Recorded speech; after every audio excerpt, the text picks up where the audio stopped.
Earthworms are not a bonus in the garden. They are the backbone of healthy soil, and if you want them working for you instead of against compacted, lifeless dirt, you need to grow the right plants. Welcome back to Evergreen Garden. If you care about building living soil that improves year after year, make sure you subscribe right now and drop a comment below telling us what you're growing this season. Because today we're jumping straight into the plants that naturally attract and multiply earthworms in raised beds and backyard gardens. This is not theory. This is practical, field-tested gardening that serious growers rely on.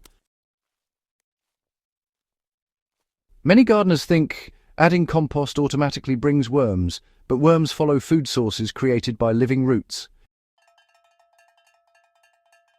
You know, plants actually leak sugars, amino acids, and organic compounds through their roots in a process known as root exudation. And here's the interesting bit. Earthworms are really drawn to the microbes that feed on those exudates. If you're hoping to see a noticeable increase in earthworms within just one growing season, legumes should definitely be your starting point. Bush beans are, well, especially effective in raised beds because their shallow roots keep food close to the surface, right where worms are most active. A practical ratio that works well is planting legumes in roughly 1/3 of your available bed space at any given time. For example, in a 3 by 6 foot raised bed, dedicate one full 3 by 2 section to bush beans or peas.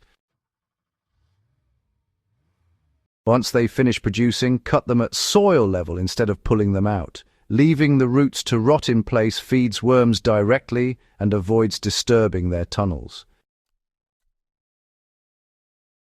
Plants like kale, collards, chard and mustard greens do more than produce food above ground. Their roots push deep and create channels that earthworms later use as permanent highways. For gardeners dealing with hard or previously abused soil, alternating deep-rooted greens with shallow crops works exceptionally well. Grow kale for 3 to 4 months, then follow it with lettuce or spinach. The worms drawn in by the decomposing kale roots stay active near the surface, benefiting the next crop without additional work. Nothing attracts earthworms faster than living cover crops during fallow periods. A reliable method is to sow cover crops at about double the rate listed on the seed packet when your goal is soil life rather than biomass harvest. Terminate the crop by cutting it down and leaving all residue on the surface. Worms will move upward to consume the decaying plant matter, especially if the soil stays slightly moist. Perennial herbs like comfrey, oregano, thyme, and lemon balm are often overlooked as soil builders, but they are excellent worm attractors because their roots remain active year-round.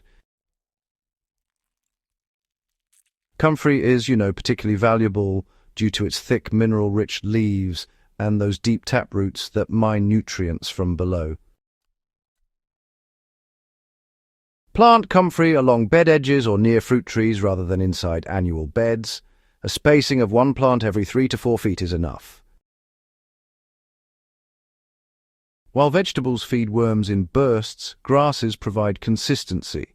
Corn, sorghum, and even ornamental grasses create fibrous root systems that hold soil structure together. In backyard gardens, planting corn in blocks rather than single rows improves worm activity because root density is higher.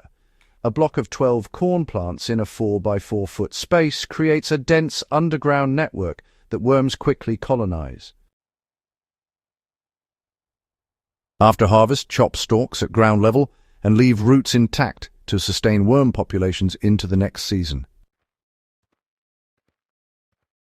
Earthworms prefer cool, moist soil, and certain plants naturally support heavy mulching without suffering.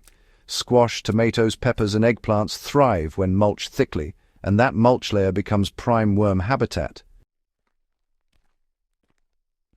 A proven approach is applying mulch at a ratio of 3 inches deep under fruiting crops during warm months. Use shredded leaves, straw, or partially finished compost.